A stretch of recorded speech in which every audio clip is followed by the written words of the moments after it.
चला रक्षाबंधनसाठी करूयात झटपट होणारी मिनी कचोरी। श्री स्वामी समर्थ। चला तर रक्षाबंधन स्पेशल रेसिपीज आपण बघत आहोत। तर टाइम वेस्ट न करता आज आपण इथे मिनी कचोरी याची रेसिपी बघूयात। तर जी वाटी दिसत आहे ती अर्धी वाटी मुगाची डाळ मी 1.5 तास भिजवून घेतलेली आहे। मुगाची डाळ 1.5 ते 2 तासापेक्षा जास्त भिजवायची नाही। आता या मुगाच्या डाळीला स्वच्छ धुवून घेतलं आणि आता आपल्याला हिला शिजवून घ्यायचं आहे। नॉर्मल रूम टेम्परेचरच्या पाण्यामध्येच मुगाच्या डाळीला भिजवून घेतलेलं होतं।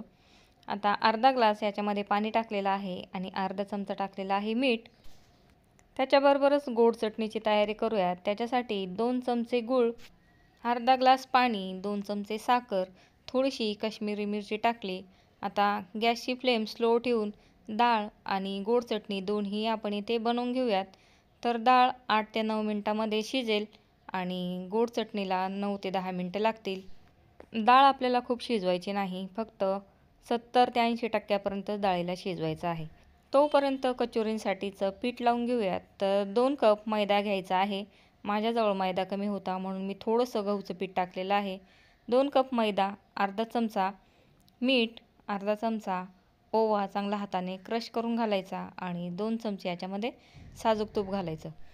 आपल्याला बघा कचोरी, समोसा याची पारी एकदम खस्ता करायची असते, एकदम कडक पापडासारखी करायची नसते। त्याच्यासाठी तुपाचं मोहन घातलं की एकदम सॉफ्ट आणि एकदम कुरकुरीत अशी कचोरी होईल, कडक देखील बनणार नाही। आता हे तूप मैद्याला चांगलं चोळून घ्यायचं।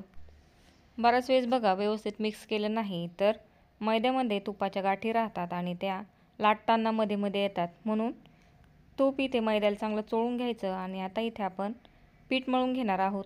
चपातीच्या पिठासारखंच मऊसूत पीठ मळायचं आहे। पुरणपोळीच्या पिठासारखं देखील खूप मऊ लावायचं नाही आणि खूप कडक देखील पीठ नको आहे। 3 ते 4 मिनिटं या पिठाची चांगली मालिश करून घ्यायची।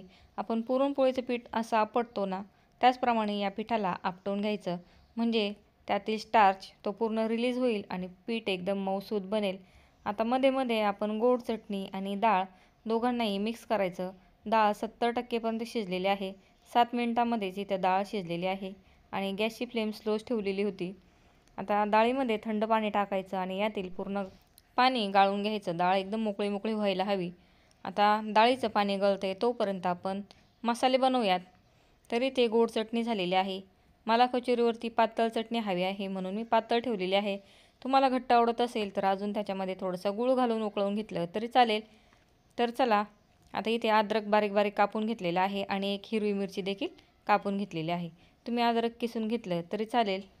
आता खलबत्त्यामध्ये 1 चमचा धने, 1 चमचा बडीशोप आणि 6 मिऱ्या टाकून कुटून घेतलेले आहे। हे कुटता कुटताच तुम्हाला कचोरीचा वास यायला सुरुवात होईल। बघा असं टेक्स्चर झालं की याच्यामध्येच मी आता अद्रक ठेसून घेणार आहे, म्हणजे सगळं एकजीव होईल आणि तोंडामध्ये अद्रकचे तुकडे देखील लागणार नाही। आता हे चांगलं मिक्स झालं की याला वाटीमध्ये काढून घेऊयात।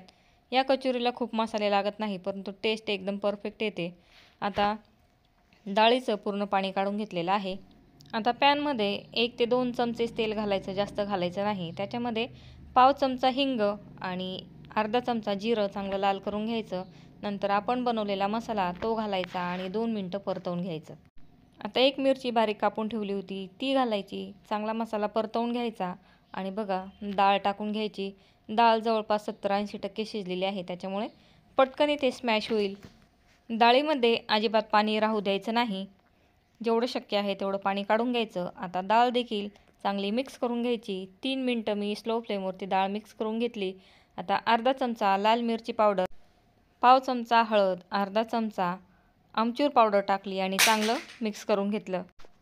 पुन्हा 1 ते 1.5 मिनिटं परतल्यानंतर इथे आता आपण टाकणार आहोत बेसन पीठ। बघा मी डाळ पूर्ण खाली रगडते, म्हणजे ती बारीक देखील होईल। आता इथे 1 चमचा बेसन पीठ टाकून पुन्हा मिनिटभर परतवून घ्यायचं। फुटाण्यांचं किंवा डाळीचं पीठ असेल तर ते टाकून घेतलं तरी चालेल। बघा आता आपलं सारण इथे तयार झालेलं आहे। आता 1 चमचा कस्तुरी मेथी, थोडासा गरम मसाला आणि सगळ्यात मेन म्हणजे 1 चमचा घातलेली आहे पिठी साखर। चांगलं मिक्स करायचं। गॅसची फ्लेम आता बंद करायची आणि बघा एकदम मोकळं मोकळं सारण तयार झालेलं आहे। तर चला 15 मिनिटं झालेली आहेत, पीठ देखील मुरलेलं आहे। पुन्हा 1 ते 2 मिनिटं याला मळून घ्यायचं। एकदम सॉफ्ट असं पीठ तयार झालेलं आहे। आणि याचे आता आपण समान भाग करून घेणार आहोत. पुरणपोळीला पीठ लावतो तसं एकदम मऊसूत पीठ तयार झालेलं आहे. आता जेवढे या पिठाचे पार्ट बनतील किंवा गोळे बनतील तेवढेच आपण सारणाचे देखील बनवणार आहोत, म्हणजे आपल्याला कचोरी वळायला सोपं पडेल. आता मिनी कचोरी करत आहोत म्हणून मी छोटे छोटे 10 गोळे बनवून घेतले आणि या सारणाचे देखील 10 गोळे बनवून घेतलेले आहेत. बघा, खूप काही वेळ लागत नाही, पटपट होतात. पाणी वगैरे लावायचं नाही, असेच हाताने दाबून गोळे बनवायचे. आता एक मिनी कचोरी आपण भरून घेऊयात. जसं आपण मोदकला पारी बनवतो किंवा वाटी करतो तसंच इथे करायचं आणि याच्यामध्ये स्टफिंग ठेवायची. वरतून कचोरी फुटू द्यायची नाही. वरच्या साईडला मोदकाप्रमाणे दाबत दाबत वरती आणायचं आणि वरचा भाग तिथेच फोल्ड करून प्रेस करायचा, म्हणजे कचोरी फुटणार नाही. आणि हलक्या हाताने असं प्रेस करायचं. इथे लाटून वगैरे घेण्याची गरज नाही, हाताने थोडंसं प्रेस करायचं. बघा, छोटी कचोरी तयार आहे. आता दुसरी देखील भरून घेते. खूप वेळ लागत नाही, 1 मिनिटामध्ये तुमच्या 10 कचोऱ्या सहज भरून होतील. आपल्याला कचोरी, पराठा किंवा मोदक करण्याची सवय असते, त्याच्यामुळे आपल्याला वेळ लागत नाही. फक्त नवीन मुलींना थोडासा टाईम लागू शकतो, कारण हात बसायला थोडासा वेळ लागतो. तर चला, इथे कचोऱ्या भरून झालेल्या आहेत. तेल गरम ठेवूयात. तर माझ्या 6 कचोऱ्या भरून झालेल्या आहेत. बघा, आणि तेल आपल्याला खूप गरम नको आहे. आपण तेल चेक करूयात. बघा, लगेच पीठ वरती येत नाही, म्हणजे तेल नॉर्मल आहे. आता कचोरीची पारी परफेक्ट होण्यासाठी, म्हणजे तेल खूप कडक नको, नॉर्मल तेल गरम झालं की याच्यामध्ये कचोऱ्या घालायच्या आणि गॅसची फ्लेम स्लोच ठेवायची. आता कचोऱ्या तळत आहेत, त्यांना भरपूर वेळ लागेल, तोपर्यंत बाकीच्या कचोऱ्या भरून घेऊयात. मला या कचोऱ्या बनवण्यासाठी खूप उशीर झाला, त्याच्यामुळे भरपूर अंधार पडलेला आहे. तर चला, मी 3 ते 4 मिनटं स्लो फ्लेमवरती एका बाजूने तळून घेतल्या आणि 4 मिनटानंतर यांना आता पलटी मारलेला आहे. पुन्हा दुसऱ्या साईडने 3 ते 4 मिनटं यांना फ्राय करून घेऊयात. आणि या स्टेजला आल्या की मी गॅसची फ्लेम 2 मिनटासाठी हाय केलेली आहे, म्हणजे कचोऱ्यांना कलर येईल. टोटल या कचोऱ्या तळण्यासाठी मला 8 ते 9 मिनटं लागलेली आहेत. तर चला, या स्टेजला आल्या की आता दुसऱ्या कचोऱ्या टाकून घेऊयात. तेल खूप गरम आहे. 1 मिनटं गॅसची फ्लेम बंद केली, कचोऱ्या टाकून घेतल्या आणि पुन्हा गॅसची फ्लेम चालू केली. स्लो फ्लेमवरती यांना देखील 8 ते 9 मिनटं फ्राय करून घेणार आहे. तर चला, कचोऱ्या तयार आहेत. मला चहा आणि कचोरी आवडते म्हणून चहा देखील करून घेतलेली आहे. तुम्हाला कचोरी फोडून दाखवते.